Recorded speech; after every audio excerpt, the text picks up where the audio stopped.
There was one thing I was shown that I was not allowed to bring back with me.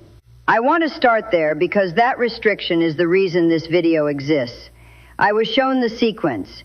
I was shown the geography of it. I was shown what it would look like in your kitchen, in your neighborhood, on the roads outside your town. I was shown what it would feel like on day 3 and day 14 and day 60. I was shown the difference between the households that would become lifelines to the people around them and the households that would become desperate in ways I do not want to describe to you right now. I was shown all of that. But the date, the precise date, stayed on the other side. And I spent the first year after I came back furious about that. I spent the second year understanding why. I am going to tell you everything I am permitted to tell you, and I am asking you to stay with me because I believe this was placed in front of you for a reason. I did not get to choose who hears this. I only got to choose whether to say it. My name is Margaret Calloway. Most people call me Peg. For 24 years, I worked as a regional logistics coordinator for FEMA, based out of the Southeast region. My job, in the simplest terms, was to figure out what happens to human beings when the systems they depend on stop working. Power, water, food, transportation. I ran scenarios for a living. I built tabletop exercises where we modeled what a region looks like on day 1, day 7, and day 30 of a cascading infrastructure failure. I wrote reports that described, in clinical detail, the difference between a community that had prepared and a community that had not. I was not a spiritual woman. I want to be honest about that. I was raised Baptist in rural Tennessee, and somewhere in my 40s, faith became something I respected in others, the way you respect a language you once spoke, but have mostly stopped using. Roy, my husband, he kept going to church. I drove him sometimes.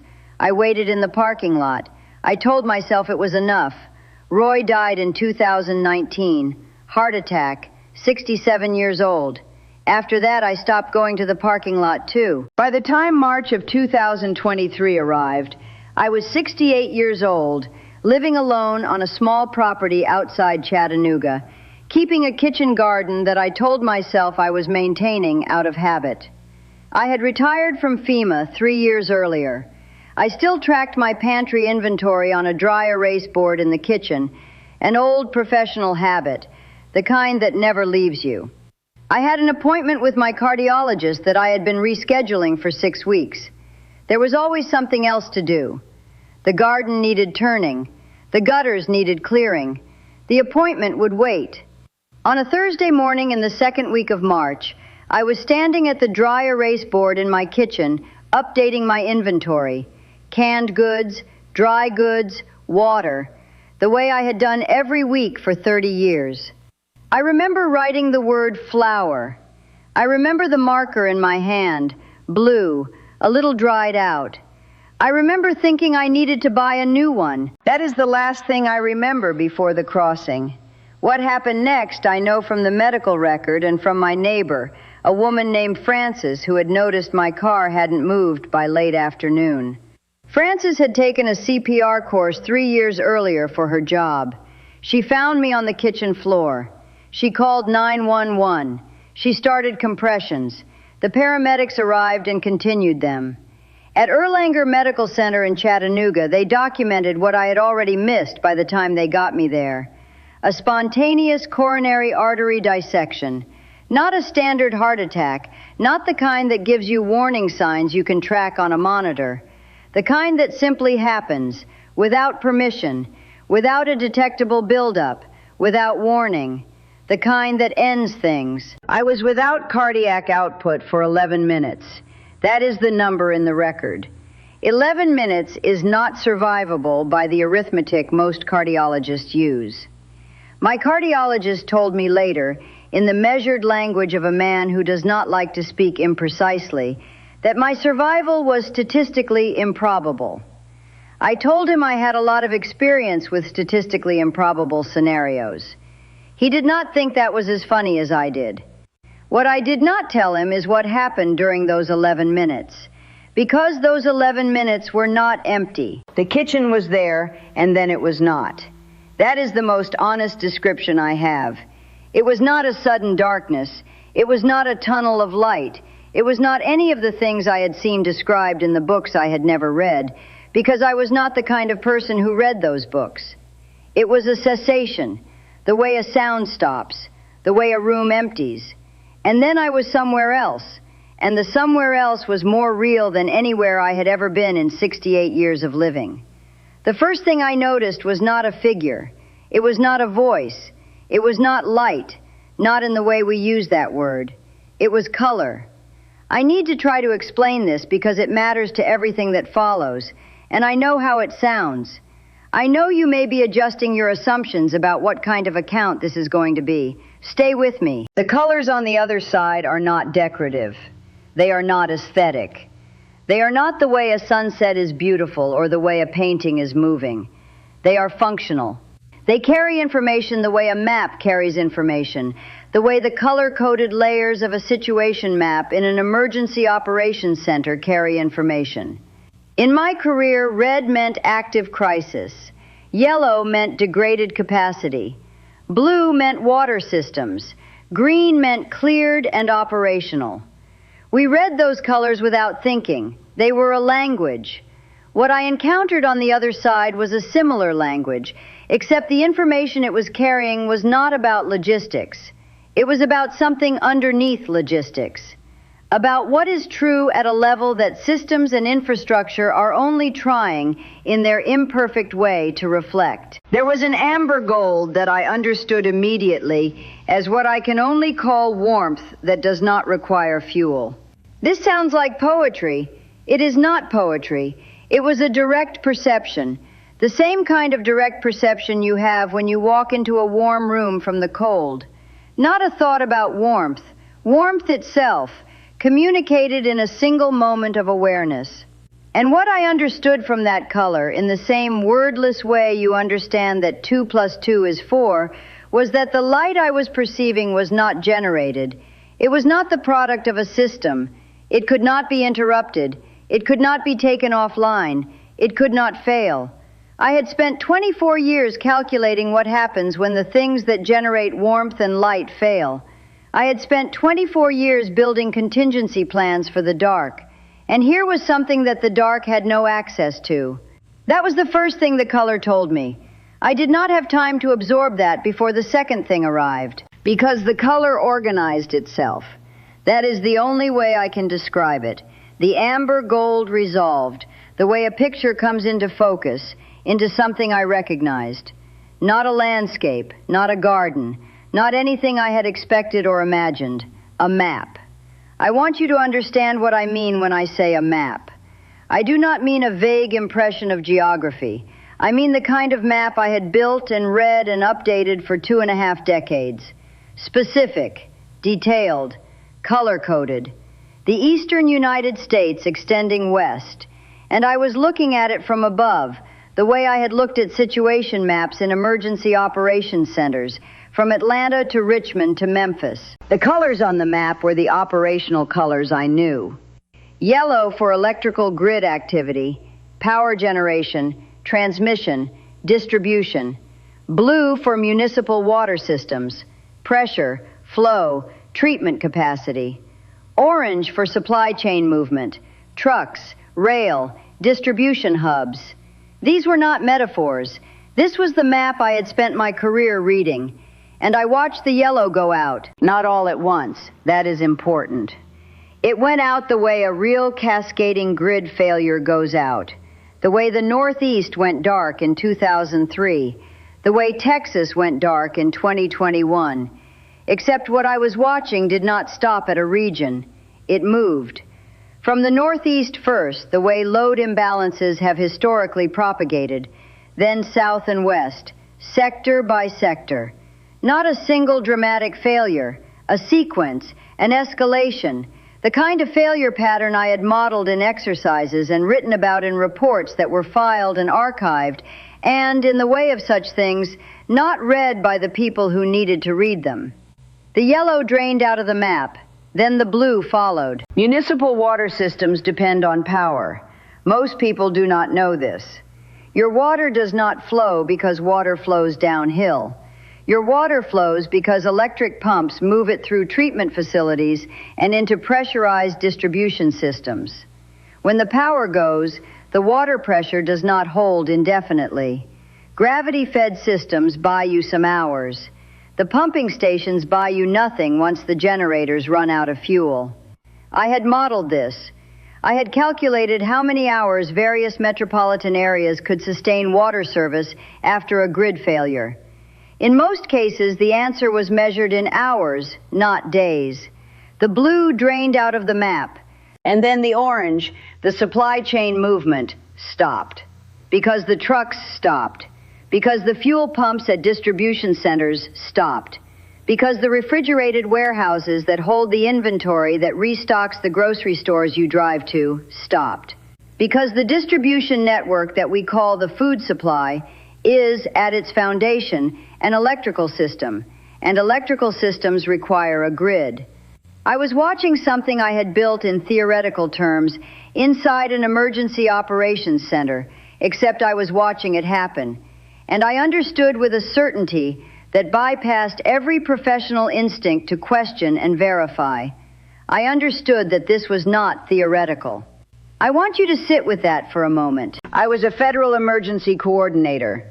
My entire professional identity was built around rational assessment of risk. I did not believe in prophecy. I did not believe in visions. I had never had an experience that could not be explained by conventional causes. And I was standing, if standing is the right word for what I was doing there, I was standing above a map of the country I had spent my career trying to protect, watching the three systems that hold human life together in a modern society drain of color one by one. And I knew, not thought, knew, that what I was seeing was a forecast. Then a single thing was spoken to me, not loudly, not dramatically, with the clarity of something that has already been decided. 90 days. That is what I was told. Not the date of the event, not the year it begins. 90 days. And I understood immediately, in the professional language my brain could not stop using even there, what 90 days meant. I had run the numbers on this years ago in a different context. A household with 90 days of food and water supply is a fundamentally different entity in a community-level emergency than a household with 7 days. 7 days of supply makes a family a consumer of community resources. 90 days makes them a contributor. The difference between those two things, multiplied across a neighborhood, is the difference between a community that survives and a community that fragments. 90 days is not a bunker. 90 days is not survivalism. 90 days is a pantry with intention. It is rice and dried beans and canned goods and water storage, and the understanding that the systems you depend on are not unconditional. I had been saying some version of this in professional context for 2.5 decades. Nobody had listened in quite the way I needed them to. Now I was being told to say it again, in a different context, to whoever would hear it. The figure, and I am going to speak about this carefully because I am aware of how it sounds, and I have never in my life said something I did not mean. The figure that was present during this did not speak in sentences. The communication was not verbal in the way we use that word. It was more like the color communication I described earlier, direct transfer of understanding without the delay of language. The presence was not frightening. It was not overwhelming in the way I would have expected something of that scale to be overwhelming. It was, in a word I have turned over in my mind for 3 years now, familiar. The way a room you grew up in is familiar when you walk back into it after years away. I was not a religious woman. I want to say that again. I am telling you what I perceived and what I understood. I am not asking you to take on a theological position. I am telling you that the presence that showed me the map and communicated the 90-day threshold was not a stranger to me. And I did not need to be introduced to it. And I understood, when I understood anything at all in that place, that what I was being given was not being given to me because I had earned it or because I was special. It was being given because I was the right kind of receiver for it. My professional training was not incidental. It was the reason I was standing above that map instead of someone else. That is what I mean when I say I came back with a mission I did not ask for. Now I need to tell you about the color that was left on the map when the others had gone. Because this is the part I have had the hardest time finding words for, and the part I think matters most. When the yellow and the blue and the orange had drained away, the map was not empty. There was a color remaining that I had no name for in my professional vocabulary. It was a deep red. Not the red of crisis, not the red of warning, not anything I had assigned a categorical meaning to in my career. It was alive in a way the operational colors were not. It moved. It concentrated in certain areas and spread from them. And I understood what it was. It was the color of people choosing each other. I know how that sounds. I am telling you what I saw. In the areas where that deep red concentrated, I understood, directly, without explanation, that there were people who had prepared. Not militarily, not in isolation. People who had stored food and who were now sharing it. People who had water and were now distributing it. People whose homes had become nodes of stability in their immediate geography because they had made a decision before the event that they would not wait to be rescued. The deep red was the color of that decision made visible at scale. It was the most beautiful thing I have seen in 69 years of living. And it was also the most heartbreaking because I could see the areas where it was absent. I am not going to describe those areas. I do not think I need to. You can imagine what a community looks like when its people are simultaneously without power, without water, without food supply, and without preparation. You have seen the news coverage from natural disasters. You know what 3 days does to people who have not prepared for 3 days. Now extend that timeline. That is what the areas without the deep red looked like, and I was not permitted to look at them for long. This is the thing I want you to understand more than anything else I have said in this video. The dark areas on the map were not a judgment. They were not a punishment. They were a consequence, a preventable consequence. And the difference between a dark area and an area lit by that deep red was not money. It was not resources that only wealthy people have access to. It was a decision made in advance. A decision that costs roughly the same amount of money as 2 or 3 months of eating out if you spread it across a year. The difference was preparation, that is all. I have been carrying this for 2 years. I need you to understand what that costs. I need to stop for a moment and say this plainly. I came back from 11 minutes of clinical death with something I did not know how to carry. I am a practical woman. I believe in documentation and in systems and in the kind of truth that holds up under examination. What I experienced does not belong to any of those categories, and I have spent 2 years inside that contradiction. I could not tell my daughters why I had converted the garden. I could not tell my neighbors why I was quietly advising them on water storage. I could not tell my cardiologist why I had become, in the months after a near-fatal cardiac event, calmer rather than more anxious. I could not tell anyone why I would sometimes stop in the middle of an ordinary day and feel simultaneously grief at having come back and absolute certainty about what I came back to do. The grief is real. I want to say that because most accounts of this kind of experience do not say it loudly enough. What I left was not a dream. It was not a hallucination generated by a dying brain. I know what my dying brain felt like. I have been close to enough of them professionally to recognize the difference between a brain shutting down and a consciousness arriving somewhere. What I left was more real than this, more correct, more... home is the word. The only word that carries the right weight, even though I am aware of how that sounds. Coming back was an act of will, and it cost something. It cost me something every day. I spent 18 months saying nothing because I did not have language for it, and because I was afraid of what people would conclude about a woman who had just survived a major cardiac event and was now talking about maps and colors and 90-day thresholds and a presence she could not name without people filing it under grief-induced mysticism. What finally changed was a phone call from my younger daughter in early 2025. She had been to the grocery store. She called me because she needed to tell someone what she saw. Thin shelves, prices that had moved in ways she said felt different from the normal inflation she had gotten used to. She was scared. She did not know why she was scared. She only knew something was different about that store on that day, in a way that went beyond economics. I almost told her then. I didn't.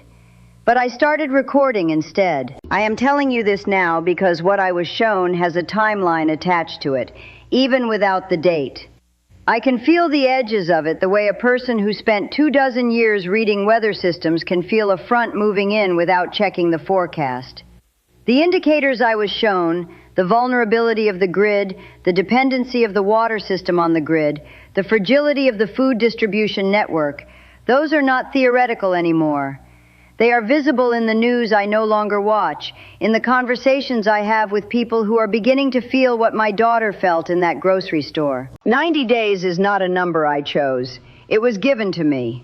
And I believe it was given to me because 90 days is achievable. This is not a message about building a fortress. It is a message about building a buffer. A 90-day pantry is something most households in this country can build in 6 to 12 months if they make a single, small, consistent decision every time they walk into a store. Here is what that decision looks like in practice. This week, not next month, this week, I want you to do one thing only. Walk into your kitchen and look at what you have. Not what you would like to have, what you actually have. Open the cabinets in the pantry and look. How many days of food do you have right now for everyone in your household if you could not go to a store? Be honest with yourself. For most households in this country, the honest answer is somewhere between 4 days and 10 days. Write that number down. That number is what the dark area on the map looks like at the individual level. That is where most households currently sit. Now this week, before the week ends, buy 2 extra items. Not special prepper supplies, not expensive equipment. 2 extra bags of rice, or 2 extra cans of beans, or 2 extra boxes of oats, or 2 extra packages of pasta. Whatever your household eats, whatever will not expire before you use it. 2 items. Put them somewhere you track them. That is the beginning of a 90-day supply. That is the first move toward the deep red. I am not telling you to be afraid. I have been on the other side of fear. I know what it is replaced by. I am telling you to be practical in exactly the way that the woman on the other side of my experience expected me to be practical. The way 24 years of modeling these scenarios trained me to be practical. Because practical preparation is an act of love. For the people in your house, for your neighbors, for the community you will be in when the sequence begins. You are watching this for a reason. I do not believe in accidents at the level of who hears which message and when. I was sent back with a specific competency to deliver a specific number to a specific kind of person. The kind of person who, somewhere inside them, already knows that something is coming. The kind of person who has felt it in grocery stores and in news cycles and in the conversations they have been afraid to have. The kind of person who needed to hear it from someone who had seen it, not as a theory, but as a map. You are that person. And 90 days is what I was permitted to bring back for you. If something in what I shared today landed, if even one piece of it touched something you have been carrying, I would ask you to subscribe to this channel. Not because I am interested in numbers, because I believe there are more accounts like mine from people who came back carrying something specific, something the world needs to hear. And this is the place where those accounts are being gathered. You are someone who needs to hear them. I believe that is why you are here. In the comments, I want to ask you one thing. What is the one preparation you have been putting off? Not a life goal. Not something abstract, a specific physical thing you know you should do for your household and have been finding reasons not to do. Write it. Saying it out loud is not paranoia. It is the beginning of the decision. And sometimes the decision only becomes real when you put words to it somewhere outside your own head. I came back from 11 minutes without a heartbeat, carrying a number and a map, and the memory of a color I still cannot name. I gave you the number. I described the map as best I could. The color, the deep red of people choosing each other. That one you will have to build. Not alone. With the people in your radius. Starting with your own household. Whatever is coming, and something is coming, I hope this finds you while there is still time to prepare. That is the only reason I am here.